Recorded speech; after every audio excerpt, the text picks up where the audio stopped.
تو ہمیں جو کچھ بھی اس پر تحفظات تھے وہ ہم نے اپنے پیپلز پارٹی کے اور سندھ حکومت کے دوستوں کو بتا دیے ہیں، اور میرا خیال ہے، مجھے امید ہے کہ انشاءاللہ سعید غنی بھائی اور ان کی پوری ٹیم اس مسئلے اور چیزیں ریزالو ہوں گی.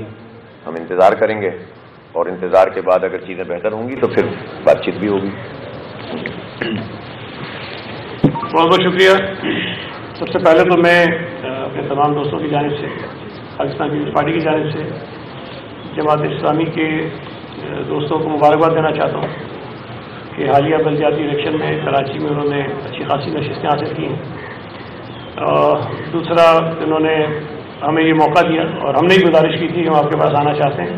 کل آپ کے علم میں ہے کہ چیف منسٹر صاحب نے صاحب سے، اور آج ہم نے رابطہ کیا اور اس خواہش کا اظہار کیا کہ ہم آپ کے پاس آ کر تب بہت ساری ڈسکس کرنا چاہتے ہیں. جو آپ کی شکایت ہم نے کافی پہلے سے بھی تھے، تو خاطر مدارات بھی انہوں نے اچھی خاصی ہماری کی ہے، مطلب کھانے پلانے میں. تو بند کر کے تو نہیں، وہ پھر اس طرح کنڈیشن میں باہر نہیں آتے. اس پر بھی میں شکریہ ادا کرتا ہوں. اور ہم پچھلے کئی دنوں سے یہ کہہ رہے ہیں، جب سے انتخابات کا نتائج آنا شروع ہوئے، کہ ہم یہ چاہتے ہیں کہ پاکستان پیپلز پارٹی اور جماعت اسلامی مل کر اس شہر کے بلدیاتی اداروں میں ساتھ چلیں. اور یہ اس شہر کے لیے، شہر کے لوگوں کے لیے، بلدیاتی اداروں کے لیے بہت اچھا موقع ہے کہ دو میچور پولیٹیکل پارٹی اس شہر کے حالات کو ٹھیک کرنے میں اپنے ہاتھ ملا کر آگے چلیں. یقیناً جماعت اسلامی کے کچھ گریوانسز ہیں، کچھ اعتراضات ہیں، کچھ شکایات ہیں، جس کا وہ برملا اظہار بھی کرتے رہے، اور کل چیف منسٹر صاحب سے بھی انہوں نے بات کی. آج ہماری بات بھی ہوئی تفصیل سے. آپ کے علم میں ہے کہ جب انتخابات ہوتے ہیں تو یہ جتنے آفیسرز ہیں یا جتنا سیٹ اپ ہوتا ہے الیکشن کے مرحلے میں، وہ سب کا سب الیکشن کمیشن کے ماتحت ہوتا ہے، الیکشن کے قوانین کے تحت کام کرتا ہے. تو حکومت کے براہ راست اختیار میں بہت ساری چیزیں نہیں ہوتی ہیں، لیکن اس کے باوجود بھی ہم نے یہ یقین دہانی کرائی ہے کہ جو اعتراضات جماعت اسلامی کے ہیں، اس میں اگر کہیں حکومت سندھ کا کوئی رول بنتا ہے، کوئی ہم کردار ادا کر سکتے ہیں، تو ہم وہ ضرور ادا کریں گے. باقی جو قانونی ذرائع ہیں، جو قانونی راستے ہیں اپنی شکایات کو دور کرنے کے، وہ جماعت اسلامی نے اختیار کیے ہیں، وہ کہا کہ وہ کریں، اور ہم اس پر بالکل رکاوٹ نہیں بنیں گے، اعتراض نہیں ڈالیں گے. اور یہ ہر امیدوار اپنے طور پہ یہ کوششیں کرتا ہے. جن 6 حلقوں کا ذکر 2-3 دن سے کر رہے تھے حافظ صاحب، اور کل سیم صاحب سے بھی انہوں نے ذکر کیا، لیکن آپ کے علم میں ہے کہ کل ہی الیکشن کمیشن نے اس پہ نوٹس دیا اور ان 6 حلقوں پہ مزید کسی بھی کام سے روک دیا ہے ڈی آر او کو، آر او کو. تو اس پر کوئی اس طرح سے ایکٹیویٹی نہیں ہو رہی ہے، اور 23 تاریخ کو الیکشن کمیشن کے سامنے وہ پیش ہوگا. جو بھی فیصلہ الیکشن کمیشن کرے گا، چاہے وہ جماعت اسلامی کے حق میں ہو، ہمارے خلاف ہو، ہم اس کو تسلیم کریں گے اور قانون کے مطابق اس پر ہم آگے بڑھیں گے. اور ہم نے یہ بھی طے کیا ہے کہ ان تمام ایشوز کو انشاءاللہ تعالیٰ ہم خوش اسلوبی سے طے کریں گے، اور اس کے بعد مزید آگے بات چیت کے مراحل بھی جاری رکھیں گے تاکہ کسی ایک بہتر نتیجے پر ہم دونوں جماعتیں پہنچ سکیں. یہ بتائیں سر، الیکشن جو نتائج ہے وہ تو لازمی ہے، بہرحال الیکشن کمیشن نے اناؤنسمنٹ کرنے، دوبارہ گنتی کا بھی اختیار الیکشن کمیشن یا ڈی آر اوز کے پاس ہے.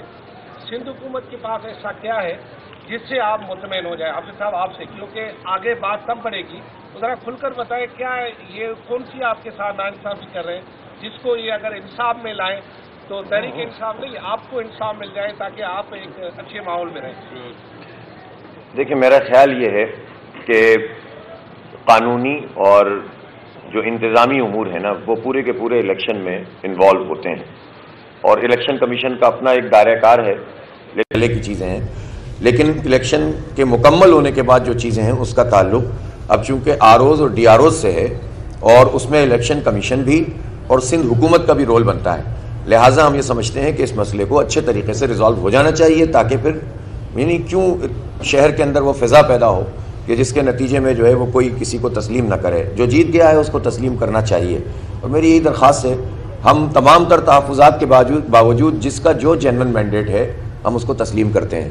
لیکن جماعت اسلامی اگر ایک بڑی پارٹی کے طور پر سامنے آ گئی ہے تو ضروری نہیں ہے کہ کوئی نمبروں کو آگے پیچھے کر کے آپ اس کا سائز کم کرنے کی کوشش کریں. بہرحال ہم نے ساری باتیں کی ہیں، اور میرا خیال ہے کہ بات اس لحاظ سے تو بہتر ہے کہ انہوں نے جہاں یہ اپنا رول ادا کر سکتے ہیں اس کا ادا کرنے کی یقین دہانی کروائیے، اور میں ان سے امید رکھتا ہوں کہ انشاءاللہ ایسا ہی ہوگا۔ حافظ صاحب یہ بتائے گا کہ کیا ایسی بات ہے ایک ایک کر کے بولو نا۔ حکومت کی طرف سے کوئی تجویز آئی ہے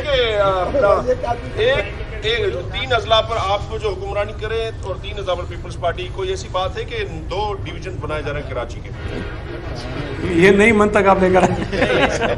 اچھا یہ بتائیے گا صحیح آپ کے یہ ذرائع جو ہے نا بہت ہی ناقص ہیں۔ صحیح بھائی یہ بتائیے گا کہ کراچی کے جو حالات کل سے خراب بھی ہوئے ہیں، کافی سارے DRO پتھراؤ بھی ہوا کماڑی میں اور دیگر جگہوں پہ بھی پتھراؤ اور ڈنڈے چلے، تو جماعت اسلامی اور آپ نے یہ فیصلہ کیا کہ اس طرح کارکن جو ہے وہ مشتعل نہ ہو، شہر کی فضا جو ہے وہ خراب نہ ہو، اس کے اوپر کوئی بات ہوئی نہیں ہوئی؟ دیکھیں یہ ہماری ذمہ داری بنتی ہے سب کی کہ باوجود اس کے کہ اگر ہمارے ساتھ کچھ اختلافات بھی ہوں، درمیان میں کچھ ایشوز بھی ہوں، کچھ اعتراضات بھی ہوں، ہمیں کوشش یہ کرنی ہے کہ اس کا اثر شہر کے حالات میں نہ پڑے، اور جو سیاسی کارکن ہیں دونوں جماعتوں کے، ان کے اندر کشیدگی اتنی نہ بڑھے کہ اس سے ماحول خراب ہو، اور یہ ماحول کنٹرول میں رکھنا ہمارا اس لیے بھی ضروری